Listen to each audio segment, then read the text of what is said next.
j'avais la dalle. Tu vois, j'étais déterminé. Moi, à la base, je voulais signer à Nancy. En gros, c'était Nancy qui était vraiment chaud. Ça fait que moi, j'avais un jeu brut, tu vois, mec qui a pas trop, tu vois, j'étais pas Gérard Piqué, mais un défenseur dans l'âme. Salut l'équipe, alors aujourd'hui on se retrouve pour un nouvel épisode de On se connaît avec Isaac Itambala, ancien joueur de l'Estac. Je vous laisse découvrir son histoire.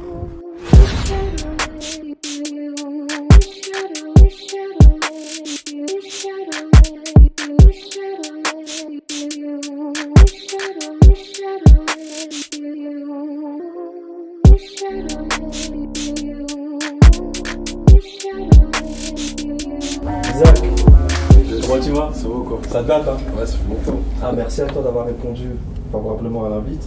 Merci à toi pour l'invitation. Sinon, comment tu vas? Écoute, ça va bien? Tranquille? Alhamdoulilah, ça va. Ah, Tranquille. tant mieux, tant mieux, tant mieux. Est-ce que tu te souviens dans quel contexte on s'est connus? Vu que le concept, on sait que c'est comment on se connaît. Tu te souviens toi? Ouais, bah oui, je me souviens très très bien, parce que c'était les années où on était jeunes, on kiffait nos lives. Et moi, je t'ai connu même avant que tu me connaisses. Ah ouais? Parce que, bah oui, parce que moi, en gros, moi, je connais que les bons joueurs. Et Jesse, c'était dans le 93, voilà, t'étais quelqu'un qui était connu pour être vif. Donc, ouais, non, moi, je te connais, j'étais joueur à Villepinte, et vous étiez au Blanc-Ménil en DHR, enfin, l'année d'avant. Et on entendait déjà parler des mecs du Blanc-Ménil, parce que vous avez une équipe de ouf, et j'ai même joué avec un joueur de ton équipe, Kevin. Et ouais, non, moi je te connais de cette époque-là de nom.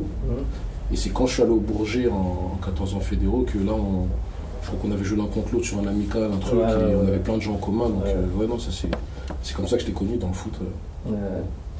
Donc, toi, à cette période-là, toi, le foot, comment tu le prends? Tu avais déjà cette réflexion que tu voulais percer, ou c'était juste pour t'amuser comme ça?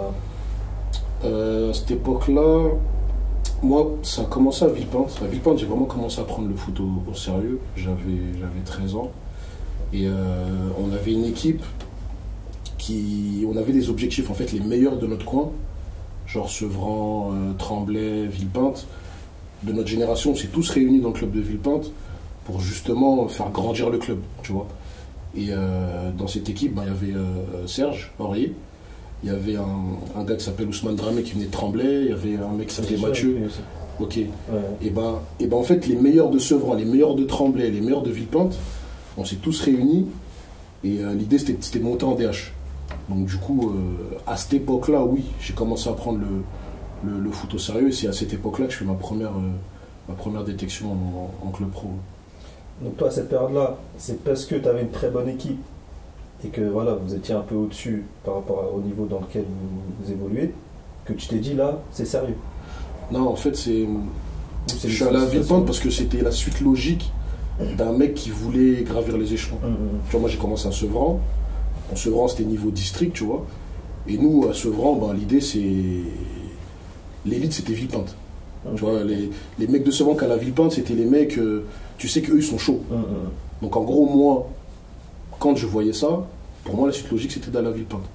Donc, en gros, tu te dis pas que tu veux percer, mais tu veux être avec les meilleurs, en fait. Tu vois, tu te dis, la voie pour y arriver, ben, c'est d'être avec les meilleurs. Et nous, à l'époque, ben, quand tu viens de Sevran, être avec les meilleurs, tu vois, il y avait une petite lutte avec CSL Aulnay. Tu vois, CSL, c'était les mecs d'Aulnay, mais on se voyait pas aller à Aulnay. Et Villepinte, c'était le plus proche, t'as le bus à la gare de Sevran qui t'amène direct. Donc en vrai, c'était une suite logique, tu vois. C'était une suite logique. Moi, j'ai cru voir que pendant que tu étais à Villepinte, si tu veux, tu as eu les premières sollicitations de Lille. Ouais. Si je dis pas de conneries. Lille. Formé. Et par rapport à Lille, tu es forcé d'aller au Bourget.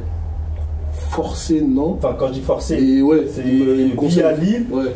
que tu bascules au Bourget. Ouais, c'est ça. C'est-à-dire que c'est un club pro qui te fait changer de club. Bah en fait, tu vois, je t'ai parlé de suite logique. J'étais à Sevran. Sevran, je vais à Villepinte. Je veux monter. T'arrives à Villepinte, Serge et son frère, ils signent à Lens. Donc là, tu commences à te dire, ah ouais, c'est possible en fait. Et la suite logique, c'était les 14 ans fédéraux. Sauf qu'à cette époque-là, les 14 ans fédéraux, t'en avais pas 50 000 dans la zone. Ah, c'était Claude Bourget. T'avais le Bourget, tu vois. Et Drancy, cette année-là, en fait, il monte. Ça veut dire que Drancy, pour la première fois, ils vont avoir les 14 ans fédéraux sur notre génération, tu vois. Mais en gros, Lille, comment ça se passe? Ça se passe à la fin de saison, où ils viennent, déjà ils me font une première convocation, je vais là-bas, je fais un tournoi. Et la deuxième fois, le recruteur, il vient chez moi. Il vient chez moi au Bodot. Et il annonce à mes parents, à ma mère et tout, ouais, on veut votre fils, tatati, tata. Donc en fait, ça s'avançait bien. Et je fais un deuxième tournoi là-bas. Et je me retrouve avec le fils de Puel, tout ça. C'était vraiment bien. Et en interne, en fait, ils n'étaient pas d'accord. T'en avais qui voulaient, t'en avais qui voulaient pas. Et ça s'est plus orienté vers, bon, il est encore jeune, on l'oriente dans notre club partenaire. Mais moi, je voulais déjà aller au Bourget. Donc en fait, eux, quand ils m'ont dit ça, ça m'a juste conforté dans mon choix, tu vois. Mais en gros, l'idée, c'est... Eux, ils ont pensé ça. Mais moi, j'avais déjà la vision de... Faut que je sois avec les meilleurs. Mais toi, c'est vu maintenant ce que tu fais, on va y revenir après. Toi, tu savais déjà, enfin, étant petit, tu savais qu'ils n'étaient pas d'accord. C'est avec le recul que tu dis, ouais, mais au final, si j'ai pas signé là-bas, c'est parce qu'ils étaient forcément pas d'accord. Ou tu le savais directement? Non, je l'ai su après, parce que l'intérêt, il était quand même concret, tu vois. Il y avait... En fait, après, j'ai su que c'était... En fait, c'était Puel qui n'avait pas forcément kiffé sur mon profil. C'est ce qu'on m'a dit, moi. Parce qu'en fait, il y avait son fils qui jouait dans l'équipe. Et c'est le même poste? Non, son fils, il était... à l'époque, il était attaquant. Grégoire Puel était attaquant. Après, il est passé latéral et tout. Mais en fait, moi, quand j'y vais... Moi, j'ai un profil très brut, tu vois, grand, costaud, je mets des pains. Et peut-être qu'il a pas kiffé ça, tu vois, je sais pas, tu vois. Mais en tout cas, ils étaient tous unanimes pour me prendre. Et lui, apparemment, il a dit, ouais, non, il manque de technique. C'est ce qu'on m'a dit, moi. Mais ça, on me l'a dit plusieurs années après, tu vois. Et franchement, moi, je me voyais là-bas déjà, tu vois, parce qu'on me faisait comprendre que j'allais signer, tu vois. Si un recruteur, il vient chez toi, déjà? Il vient chez moi, et tu vois, je me rappelle même, on a fait la route avec lui, tu vois, c'était la première fois, tu vois. Donc, quand ils m'ont dit le Bourget, je ne l'ai pas pris comme une défaite, mais je me suis dit, ils vont quand même toujours me regarder, et j'ai encore plus de chances d'intégrer un club, du fait que je sois déjà connu par un autre club, tu vois. Donc voilà, c'est comme ça que ça s'est passé. Donc, arrivé au Bourget, il y a pas mal de ta génération qui sont arrivés au très haut niveau. Très haut niveau, pas mal de joueurs qui ont signé. Très haut niveau, non. Quand tu dis très haut niveau, c'est première division, deuxième division. Bon, quand je dis très haut niveau, on va dire professionnel. Professionnel, ouais. T'as Sacha qui vient de Launay qui a été pro. T'as Brice qui a été pro, mais en passant par différents championnats. Brice Ribi. Après, c'est tout. Ouais. Sur la génération Bourget, peut-être Raphaël, notre gardien, qui était à Clairefontaine aussi. Je sais pas s'il a été pro, lui. Mais en fait, on avait une équipe où on avait le niveau pour justement intégrer un centre de formation. Certains, tu vois, beaucoup. Et après, être pro, là, c'est une autre histoire, parce qu'il y a encore d'autres étapes, tu vois. Mais en tout cas, à cette époque-là, on avait vraiment une vraie équipe. Tu vois. Donc toi, à cette période-là, c'est quoi la prochaine étape? C'est centre de formation. Comment ça s'est dégoupillé, tout ça? C'est une époque où je commence à avoir la cote, on va dire. Où, tu vois, dans la zone, on va dire, 93, banlieue nord et tout, ça parle beaucoup de moi. Je suis très observé, on fait les interdistricts, je sais pas si tu te souviens, les interdistricts 9-3 contre 9-4, 9-3, 9-4, tout ça. Et j'étais le capitaine de l'équipe du 93. Donc mon nom sortait beaucoup et à cette époque-là, j'ai été très sollicité, tu vois. On m'appelait souvent, je recevais des courriers chez moi, j'ai fait pas mal d'essais. Donc c'était une suite logique. Et tu vois, j'avais un coach, Yannick Floch, qu'on prenait vraiment comme un grand frère, tu vois. Et lui, il me disait, concentre-toi, tu vas signer, prends ton mal en patience. Et moi, j'étais serein. Ça fait que moi, j'ai fait une saison où dans mon esprit, je savais que j'allais signer. Parce que tu vois, l'environnement était propice pour ça, tu vois. Je jouais en 14 fédéraux, tous les week-ends j'étais observé par des clubs, j'allais en sélection du 93, il y avait plein de recruteurs, je recevais des invitations chez moi, je faisais des détections. Donc en vrai, si je signais pas, c'était bizarre quand même, tu vois. Sachant que j'avais déjà l'expérience de Lille, où je savais appréhender les tests. Et tu vois, t'es petit, t'es jeune, mais j'avais déjà cette culture du monde pro, tu vois, je m'informais aussi, je regardais ce qui se passait dans les clubs, les trucs. Et c'était une suite logique de signer en vrai. Donc toi, vu que tu étais vachement informé, aucune chance pour tout ce qui est avoir le melon, tu vois, être suffisant, tout ça, toi, c'était impossible. À cette époque, ou tu savais qu'il y avait une barrière que tu pouvais franchir qui n'était pas la bonne. Non, à cette époque-là, je te cache pas, j'étais... Franchement, l'état d'esprit que j'avais à cette époque-là, c'est l'état d'esprit que j'ai maintenant, que j'ai perdu en intégrant un club. Parce qu'en fait, j'avais la dalle, tu vois, j'étais déterminé. Mais c'était vraiment un truc, genre, c'est ce que je voulais faire, et je me suis donné les moyens de vraiment le faire. Donc j'avais pas la place au melon, à la grosse tête, ou à traîner en bas de chez moi. J'avais pas le temps pour ça. J'étais jeune, hein, mais en fait, je voulais tellement faire ça que je me suis vraiment donné les moyens, et ça se voyait. Genre, quand tu dis que tu entendais parler de moi et tout, en gros, c'est parce que j'étais trop focus sur le truc. Et je pouvais pas prendre la grosse tête. En fait, il n'y avait pas la place pour ça.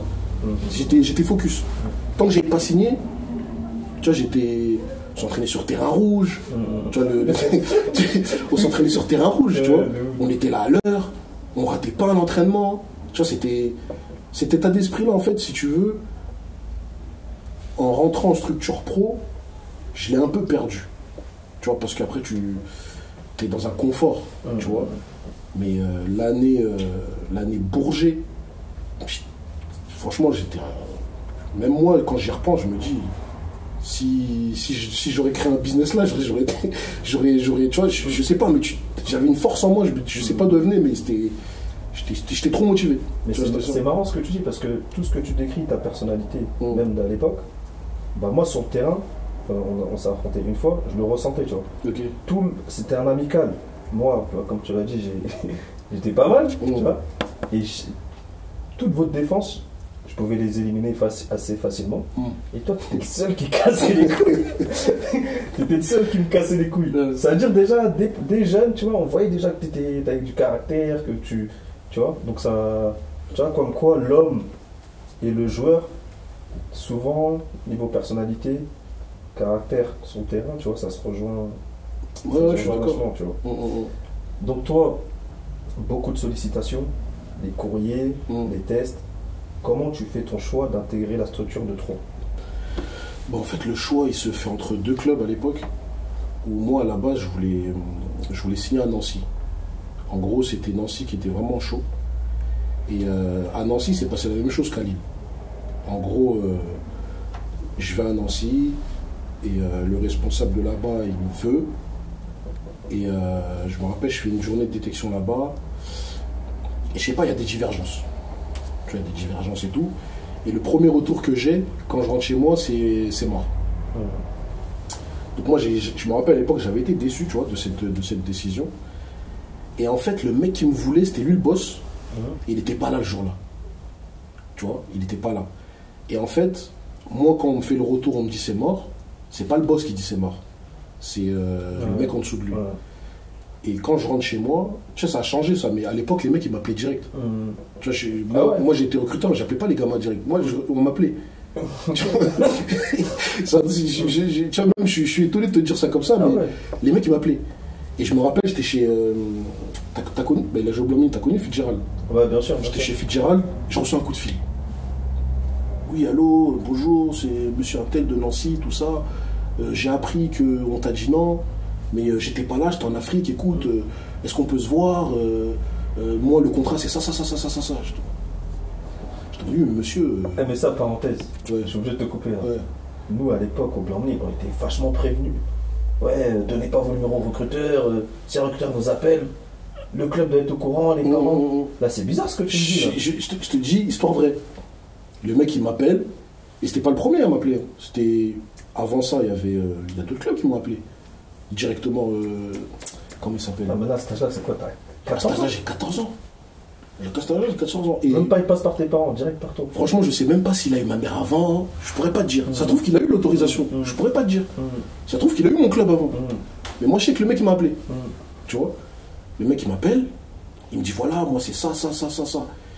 Et entre le temps où ils me disent non et le temps qu'ils m'appellent, moi, je suis allé à 3. Et quand je vais à 3, là, ils me défilent le tapis rouge. Tu vois, ils me disent, voilà, nous on veut, ça sera comme ça, comme ça, comme ça, comme ça. Et en gros, moi, quand ils me disent ça, je suis dans ma déception de Nancy. Et je me dis, ah ouais, là, eux, c'est sérieux. Donc en vrai, si je dois aller quelque part, c'est ici. Tu vois.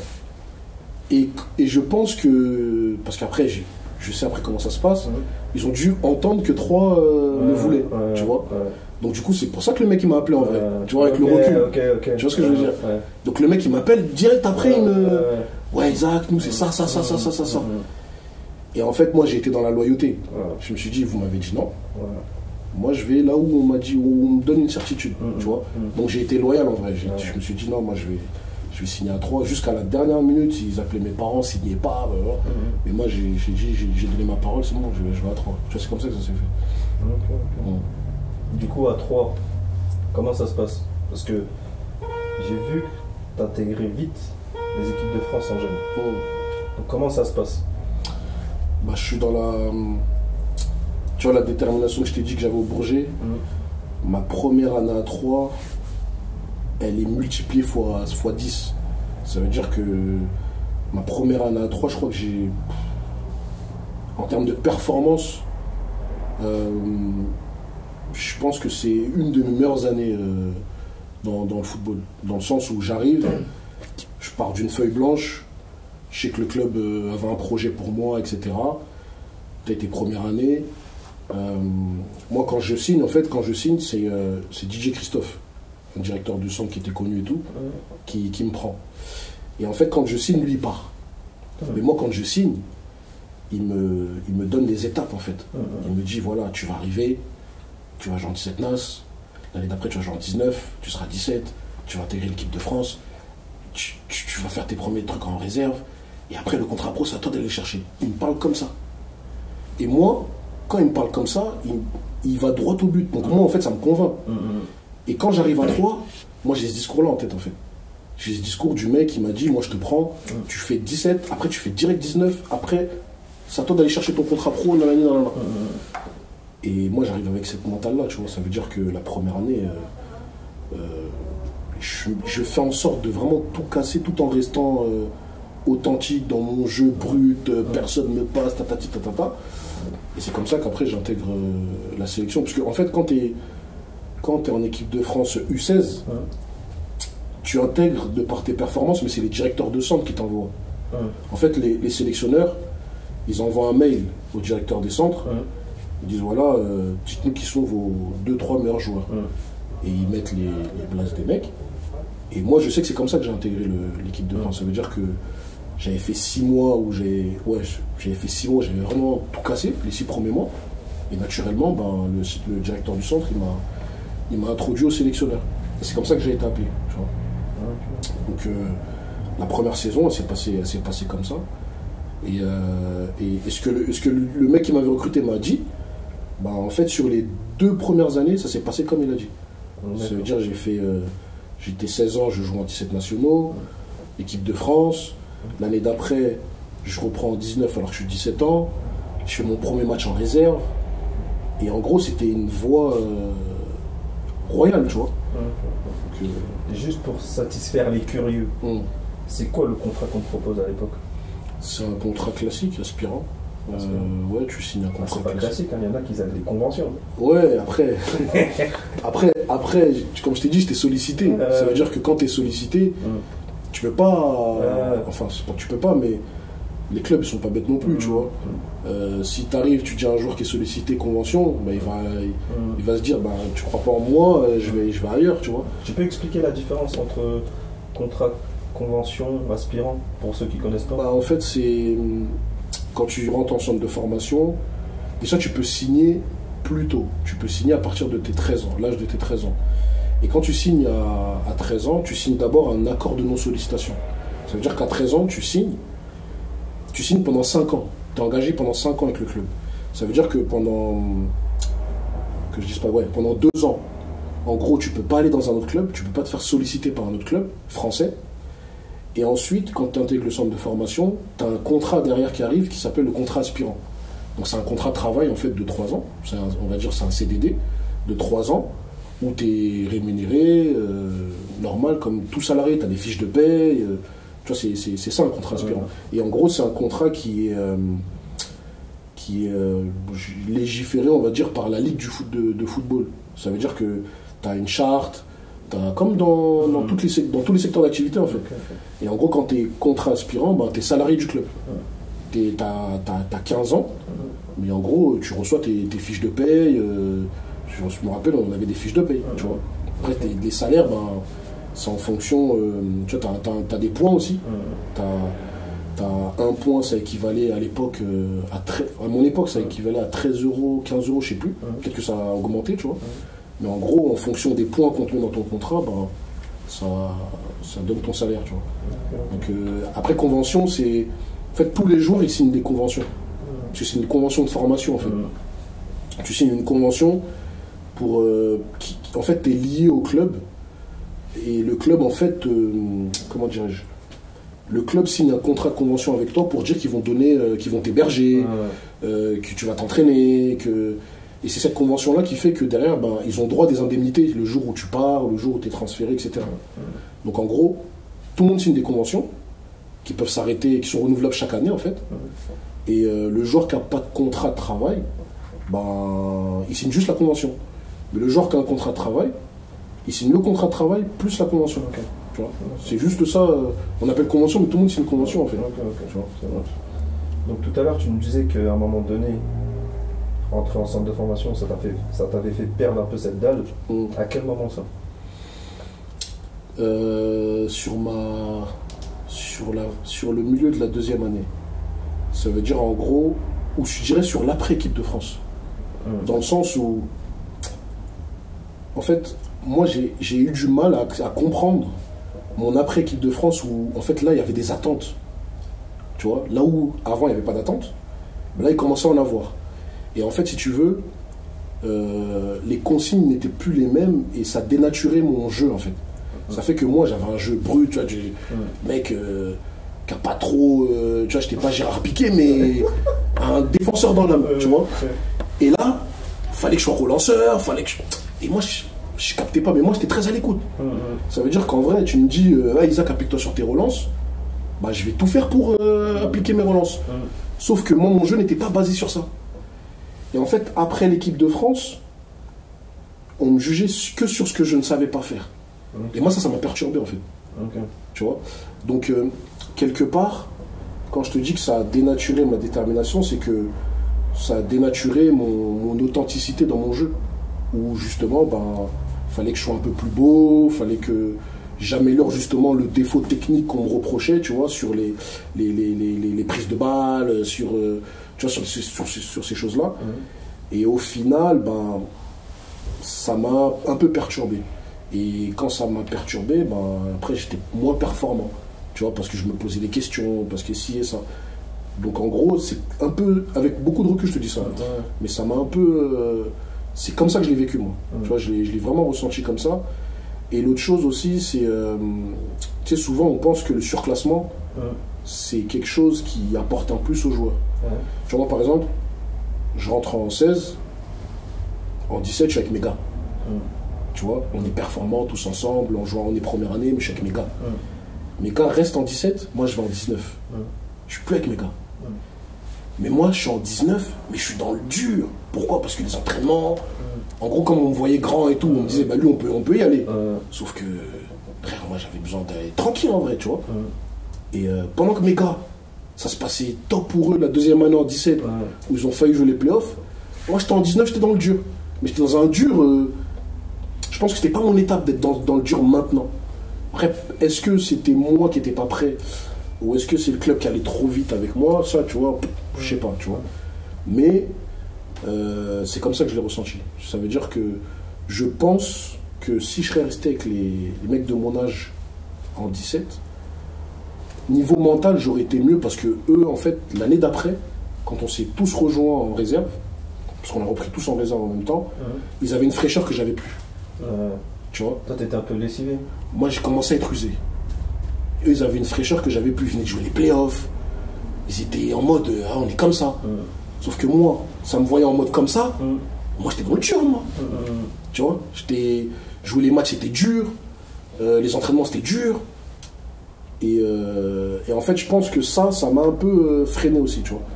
Et peut-être mentalement, j'ai pas eu les ressources pour justement passer le cap, tu vois. Donc pour toi, c'est ça qui a fait qu'avec toi, ça s'est fini? Pour moi, ouais. Pour moi, ça a été le début de la fin. Parce qu'après, il y a eu des blessures, des contre-performances. Après, le reste, c'est anecdotique, tu vois. Mais pour moi, le lien, il est là. Il est dans, mentalement, comment tu fais pour accompagner un joueur que tu vois top au départ, au-dessus des autres. Est-ce que la solution, c'est de le mettre dans la difficulté, ou est-ce que c'est lui permettre de continuer à être dans la facilité pour que mentalement, il puisse continuer à performer, tu vois. Ça, c'est une question, c'est pas facile pour les clubs, tu vois. Parce que tu peux pas savoir ce qu'un petit pense au final. Tu vois, moi, on me voyait, j'étais grand, j'étais costaud, j'étais mature, mais j'étais un petit en vrai. Ça fait que des fois, tu as besoin de repos, des fois, tu as besoin qu'on te dise c'est bien. Sauf que moi, c'était, allez, c'est pas assez. Et moi, t'as vu, vas-y, frère. Tu vois ce que je veux dire? Donc, pour moi, c'était ça. Tu vois, c'était un peu ça. Mais déjà, c'est fort ce que tu dis, parce que tous ceux qui ont eu ce parcours où centre de formation ça se passait très bien et après ça n'a pas pu le faire, souvent ils mettent la cause sur le club, les blessures, le manque de chance, etc. Mais toi, même quand je me suis renseigné et tout, jamais je t'ai vu mettre la faute sur quelqu'un d'autre que toi, tu vois. Je te remets beaucoup en question. Maintenant, en plus, tu es dedans. On y reviendra tout à l'heure. Tu arrives à savoir ce qui t'a manqué, ce qui aurait pu être mieux, etc. Et ça, je trouve, c'est pas donné à tout le monde. Tu vois, c'est vraiment très très fort. Donc ensuite, l'aventure, elle se finit. Ils te disent quoi concrètement?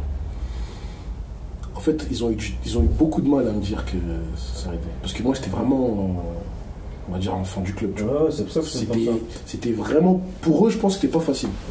Parce qu'en fait, ceux qui m'annoncent ça, c'est ceux qui m'ont mis tout là-haut, en fait. Donc comment tu fais pour dire à quelqu'un que t'as mis tout là-haut? Ouais, en fait, c'est fini. Et je me rappelle, moi, ma décision, elle avait pris plus de temps que les autres. Justement parce que, déjà sur l'aspect humain, c'était pas facile pour eux. Et c'est parce qu'ils croyaient en moi aussi. Donc ils se disaient, est-ce qu'il y a une dernière chance? Tu vois? Et je me rappelle, ils m'ont mis dans l'attente pendant longtemps.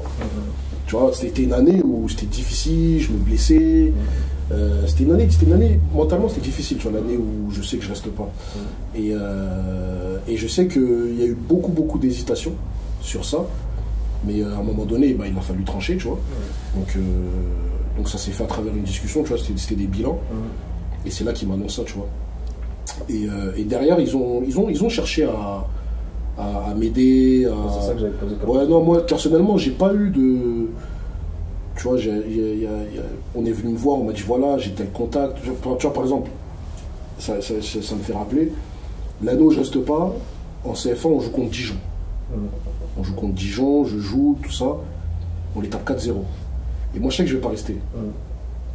Et à la fin, je vais voir mon coach de la réserve. Je lui dis, ouais, coach, je sais que je reste pas et tout. Le coach de Dijon, vous le connaissez et tout.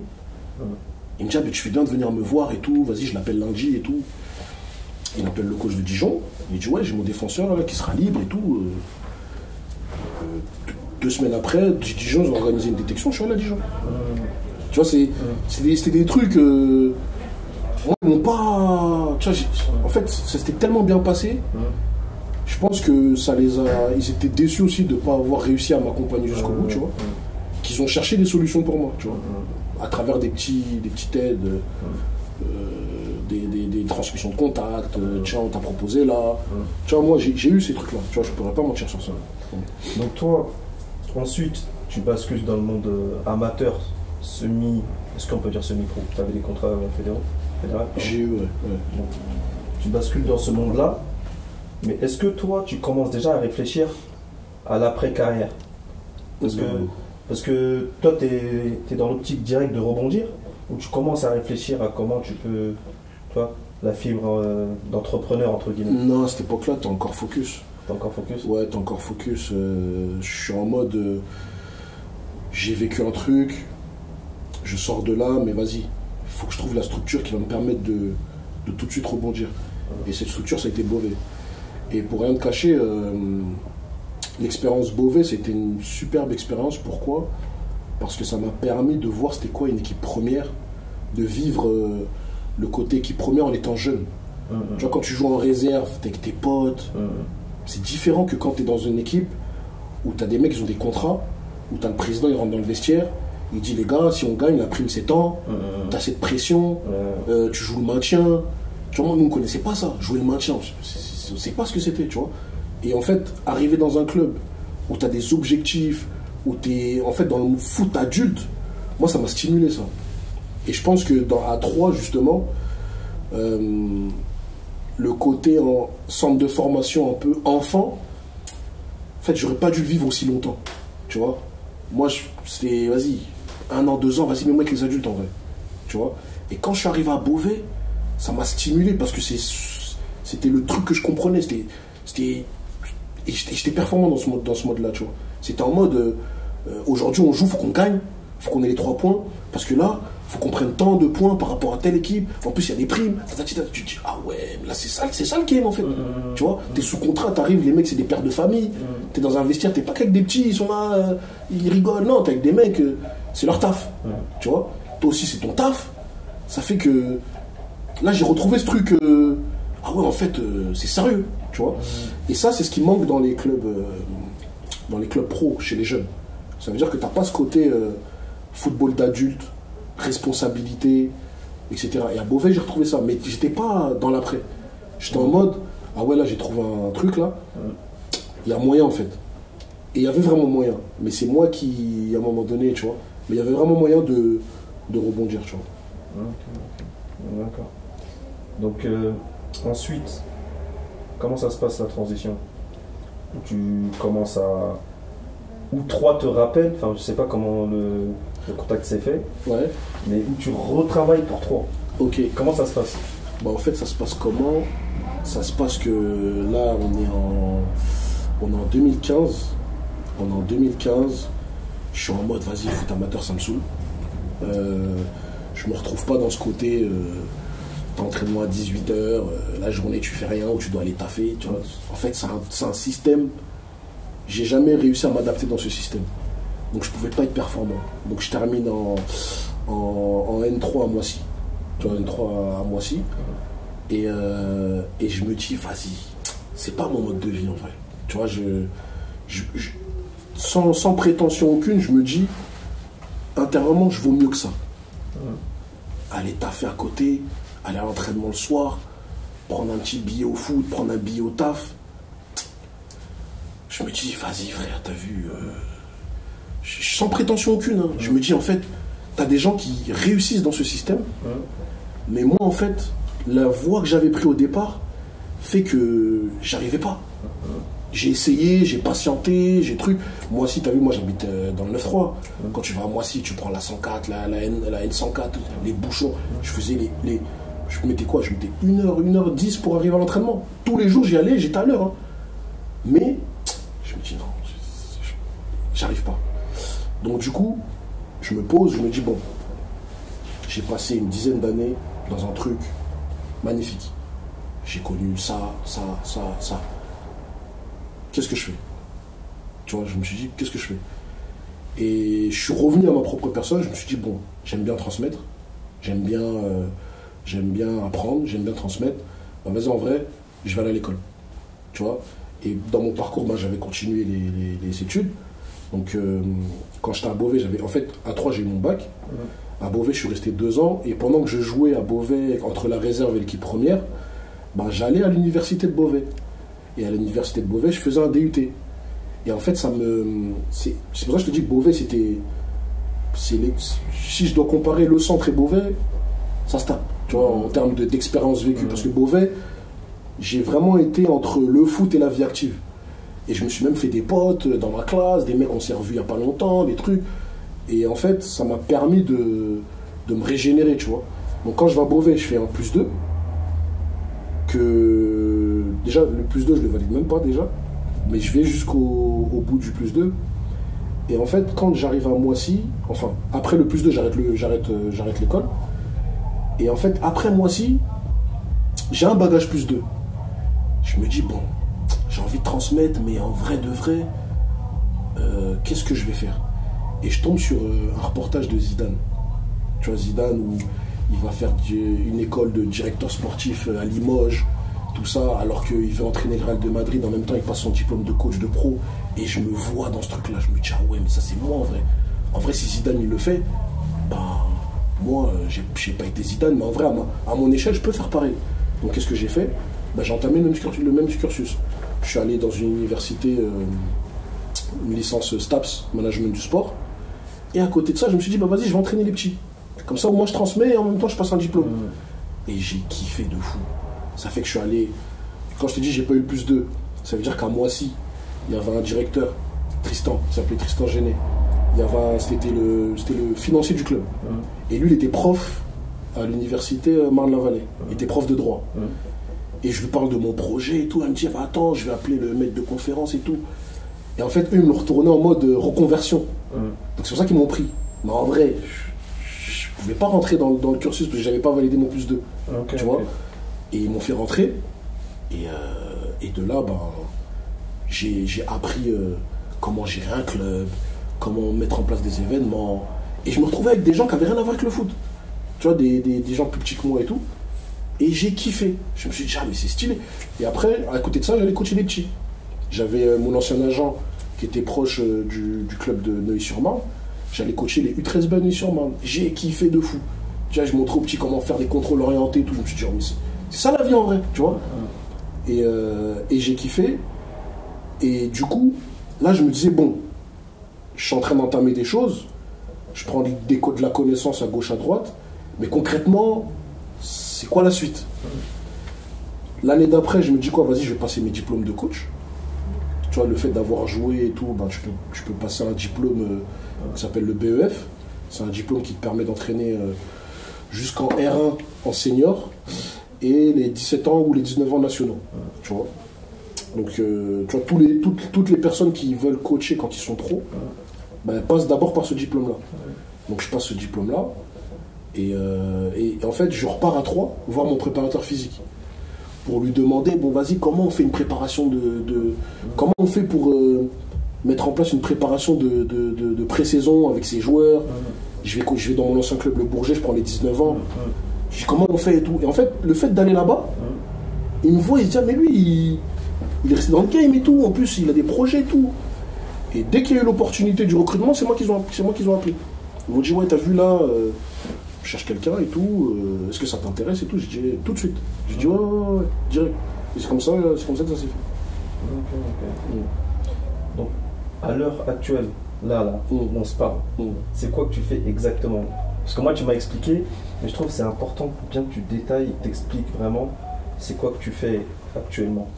Bah, ce que je fais, en fait, c'est que je me sers de toute mon expérience à travers le recrutement, parce que j'ai commencé à Troyes, j'ai travaillé pour des structures étrangères, des clubs étrangers, des sociétés d'agents étrangères, tout en restant dans mon champ de compétences. Je suis allé en Afrique aussi, j'ai été directeur sportif d'un club, et du coup, actuellement, ce que je fais, c'est que je transmets tout ça. C'est qu'en fait, j'essaye de rendre accessible tout ce vécu à une niche de personnes passionnées de football, curieuses, qui justement aimeraient faire la même chose. Donc en gros, ben, je mets au service, en fait, je mets à disposition du contenu à travers des articles de blog. J'ai créé un site où je mets des articles de blog. J'ai créé une émission de podcast aussi, où j'invite des personnes expertes dans leur champ qui viennent expliquer à mon audience comment ça se passe. Je mets aussi en place des formations. Tu vois, c'est toutes ces choses-là, en fait, si tu veux, j'ai envie de vulgariser, de rendre accessible un milieu qui, entre guillemets, est vu comme fermé. Tu vois, moi, je ne considère pas qu'il est fermé. Même si on peut dire que voilà, c'est facile pour moi et tout. C'est juste qu'en fait, je viens rendre accessible quelque chose qui semble être fermé et permettre aux gens de se dire, ben, en fait, c'est pas un truc de ouf, en fait. C'est pas caché, on peut y avoir accès. Et moi, j'ai eu accès. Et j'aimerais que la masse puisse y avoir accès. Donc c'est pour ça qu'en fait j'ai créé tout ça, ces contenus-là, et ça a déclenché en moi un côté entrepreneurial, tu vois. Parce que si tu veux, dans le recrutement, je me suis très vite rendu compte qu'il y avait certaines barrières aussi. Il y avait certaines patiences à avoir pour pouvoir grandir. C'était une patience que j'avais pas forcément, parce que tu vois, je considérais que les sacrifices, moi je les ai déjà faits. Ça veut dire en vrai, quand je rentre dans le recrutement, on voit que je suis performant, mais on me demande d'attendre, on me demande de... Et moi cette patience-là, je l'ai pas, parce que j'ai déjà attendu en vrai. Tu vois, j'ai déjà pris les risques, j'ai déjà sacrifié, j'ai déjà fait tout ça. Donc dans la vie active, j'ai plus le temps. J'ai plus le temps d'attendre. Donc en gros, l'entrepreneuriat, ça me permet, si tu veux, d'aller droit au but dans ce que je veux faire. Ça prend peut-être plus de temps, mais ça me permet, si tu veux, d'œuvrer, de passer à l'action, de tester des choses, de me louper, de recommencer, de me créer du réseau, de transmettre, parce que c'est ce que je veux faire de base, tu vois. Et franchement, je kiffe, parce que c'est créer ses propres règles du jeu, en final, tu vois. C'est trouver sa passion, trouver ses compétences dans sa passion, les transmettre, trouver un modèle économique, etc. etc. En fait, ça n'a pas de limite. Tu vois, donc c'est ce que je fais actuellement. Toi, dans l'idéal, qu'est-ce qui te ferait... Qu'est-ce qu'il faut comme outil ou de quoi tu aurais besoin pour que tout ce que tu as énuméré là, ça soit palpable. Palpable sur le long terme, enfin palpable jusqu'à la fin de ta vie, tu vois.